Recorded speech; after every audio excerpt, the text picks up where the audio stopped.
આમોદનગરની હાલત દિવસે ને દિવસે કફોડી બનતી જાય છે। ગંદકીના ઢગલા અને મોટા ઉકરડાઓમાં રમતા બાળકોના દ્રશ્યો કેમેરામાં કેદ થયા છે। વહીવટીની કામગીરીના અભાવ હોવાના કારણે શહેરીજનો હેરાન પરેશાન થયા છે। તેથી આમોદનગરની સમસ્યાઓનું જો વહેલી તકે નિરાકરણ કરવામાં નહીં આવે તો આમોદ નગરપાલિકાના માજી પ્રમુખ સાજિદ રાણાએ આંદોલન કરવાની ચીમકી ઉચ્ચારી છે।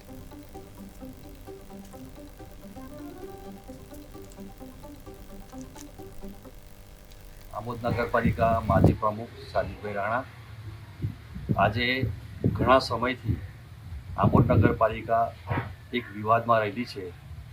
એમના બોર્ડના અંદરના આર્થિક ઝઘડાને કારણે આમોદની પ્રજા દુઃખી થઈ રહેલી છે। પાણીની સૌથી મોટી સમસ્યા, કચરાપેટી દરેક જગ્યાએ કચરાપેટી મૂકી અને ઉઠાવી લીધી। આજે રસ્તાઓ પર કચરા લોકો નાખે છે, ઉઠાવવામાં નથી આવતી।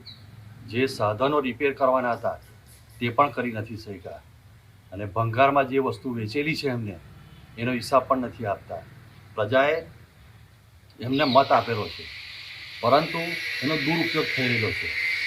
આ બધી સમસ્યાઓનું જો નિરાકરણ નહીં આવે તો ટૂંક સમયની અંદર બહુ મોટું આંદોલન કરવા અમે જઈ રહ્યા છીએ।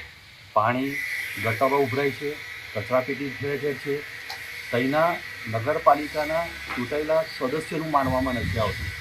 ભારતીય જનતા પાર્ટીના દંડક જે બનેલા છે એમને આંદોલન કરવું પડે એ કેટલી કમનસીબી વાત કહેવાય। શોપિંગ સેન્ટર બનેલું છે પરંતુ સરકાર એમની હોવા છતાંય શોપિંગ સેન્ટરનું કંઈ કરવામાં